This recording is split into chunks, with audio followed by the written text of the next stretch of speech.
This is Numbers 29. We move ahead on the calendar now to the fall of the year, to a 22-day period that encompasses all the remaining appointed times. It's the 7th month of the Hebrew calendar, which is late September or early October. They're the Feast of Trumpets, the Day of Atonement, the Feast of Booths, and the Day of Assembly. First up, the Feast of Trumpets. Yahweh introduced it in Leviticus 23. But interestingly, he said nothing about the purpose or meaning of it. He only said to rest, have a holy convocation, and blow trumpets. But what for?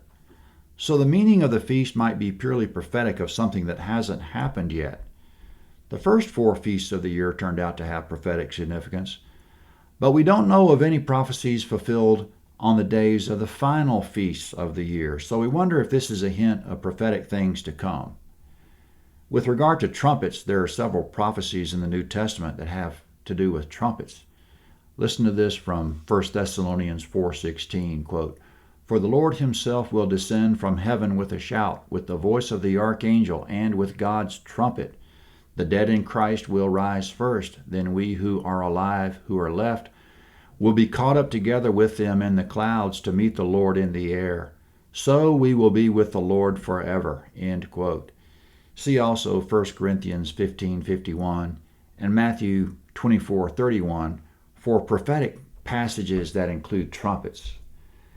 But will any of these events fall exactly on the day of the Feast of Trumpets in the same way that Christ was crucified exactly on Passover, raised exactly on first fruits, and how the Holy Spirit came exactly on the day of Pentecost? Maybe we should mark the Feast of Trumpets on our calendar every year to remind us the Lord could come on that day, or any day. Now Numbers 29, the priest's duties on the Feast of Trumpets. Verse 1. In the 7th month, on the first day of the month, you shall have a holy convocation. You shall do no regular work. It is a day of blowing of trumpets to you. Comment, on that day, people throughout the land will go outdoors and blow trumpets of whatever type, such as ram's horns, the same way we might set off fireworks on New Year's Eve. The priests will blow silver trumpets over the sacrifices like they do at every feast of the year. Verse 2.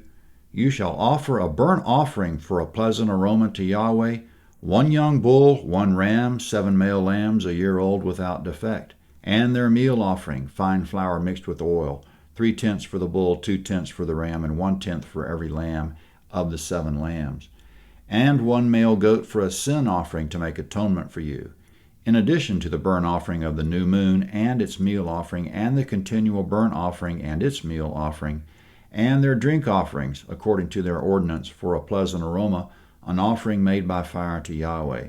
Comment, on the Feast of Trumpets, there's going to be the usual morning and evening sacrifices, plus the sacrifices of the first of the month, plus the burnt offerings just mentioned, a bull, a ram, 7 lambs, and the sin offering of a goat, with the flour, oil, and wine offerings that go with each animal. 23 animals in all. Coming now, the Day of Atonement. Atonement is 9 days after trumpets on the 10th of the month.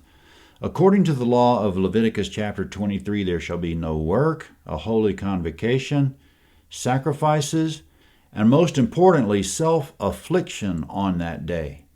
In the New Testament, Luke called it simply the fast, which is a form of self-affliction, Acts 27:9. Verse 7, on the 10th day of this 7th month you shall have a holy convocation. You shall afflict your souls. You shall do no kind of work, but you shall offer a burnt offering to Yahweh for a pleasant aroma. 1 young bull, 1 ram, 7 male lambs a year old, all without defect, and their meal offering, fine flour mixed with oil, 3/10 for the bull, 2/10 for the 1 ram, 1/10 for every lamb of the 7 lambs, 1 male goat for a sin offering, in addition to the sin offering of atonement, and the continual burnt offering and its meal offering and their drink offerings. Comment, for the Day of Atonement, that was burnt offerings of a bull, a ram, 7 lambs, and for sin offering, 1 goat. Verse 11 mentioned that all this is in addition to the sin offering of atonement. That comes from Leviticus chapter 16. That's the memorable ceremony where they brought a pair of goats before the tent. They chose one of them by lot and assigned that one to Yahweh. They offered Yahweh's goat for a sin offering, then they placed Israel's sins on the live goat and released it into the wild. Every 50th day of atonement marks the beginning of the year of Jubilee. This day, which comes every 50 years, is also a day that Yahweh has commanded the blowing of trumpets, Leviticus 25:9. The trumpets announce the year of Jubilee. This is the day when everyone in Israel who's lost his ancestral property gets it back and is reunited with his family, Leviticus 25:10. So in addition to the Feast of Trumpets, which is on the first day of the month, every 50th day of atonement on the 10th of the month has trumpets as well. So both days might figure into the prophecies with regard to the sound of a trumpet when we're gathered up and taken to our true home where we'll be united with the family of God. Sometime in the future, on the 1st or 10th day of the 7th Hebrew month, we might be hearing the trumpet of God to gather his people, or it could happen any day. See the trumpet passages I referenced a minute ago. Coming now, the 7-day Feast of Ingathering, which occurs after the final ingathering of the last of the crops on the 15th to the 21st. Let's just call it Sukkot, S-U-K-K-O-T. That's the Hebrew name of it. We have too many English names for it. The Feast of Tabernacles, tents, booths, the Feast of Ingathering, the Feast of Harvest. So let me just use the one original name and call it Sukkot, which means tents, booths, or tabernacles. At Sukkot, all Israel gathered in Jerusalem and lived in Sukkot, temporary shelters, for 7 days. The 7 days of Sukkot may also be prophetic, since Sukkot is associated with the final harvesting of the late crops, Leviticus 23:39. This holiday has been associated prophetically with the final ingathering of all God's people on the great and terrible day of the Lord, Joel 2:31. How is the day of the Lord great and terrible at the same time? It's great if you belong to God and terrible if you don't. On that day of final ingathering, Christ will also return in power, and, quote, he will gather together his chosen ones from the four winds, from one end of the sky to the other, Matthew 24:29 through 31. As we go on, notice the massive numbers of sacrificial animals given during the 7 days of Sukkot, which speaks to the magnitude of joy on this occasion. Deuteronomy 16:15, this observance shall be altogether joyful. The final ingathering of all God's people will certainly be joyful. Verse 12, on the 15th day of the 7th month you shall have a holy convocation. You shall do no regular work. You shall keep a feast to Yahweh 7 days.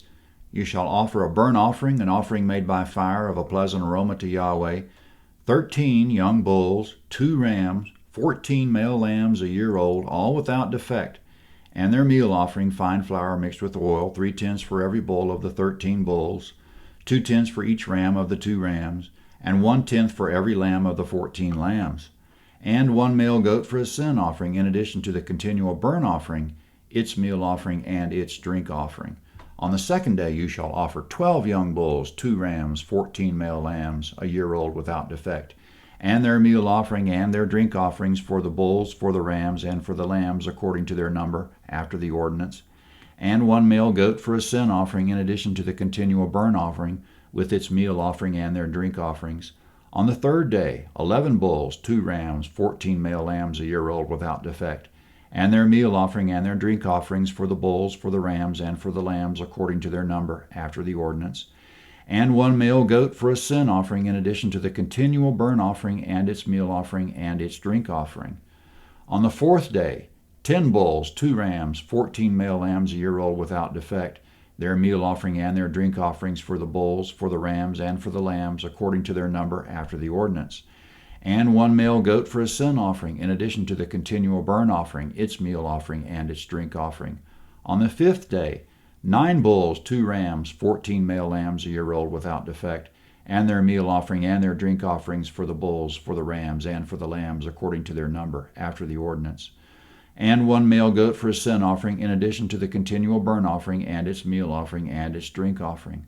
On the 6th day, 8 bulls, 2 rams, 14 male lambs a year old without defect, and their meal offering and their drink offerings for the bulls, for the rams, and for the lambs according to their number, after the ordinance, and 1 male goat for a sin offering, in addition to the continual burnt offering, its meal offering, and the drink offerings of it. On the seventh day, 7 bulls, 2 rams, 14 male lambs a year old without defect, and their meal offering and their drink offerings for the bulls, for the rams, and for the lambs, according to their number, after the ordinance. And 1 male goat for a sin offering, in addition to the continual burnt offering, its meal offering, and its drink offering. Comment: the offerings were the same each day, except the number of bulls started at 13 on the first day and decreased by 1 each day to 7 bulls at the end. Now coming up after the last day of Sukkot, there's an 8th day connected to it, a day of assembly which may also be prophetic. On the 8th day you shall have a solemn assembly. You shall do no regular work, but you shall offer a burnt offering, an offering made by fire, a pleasant aroma to Yahweh. 1 bull, 1 ram, 7 male lambs a year old without defect.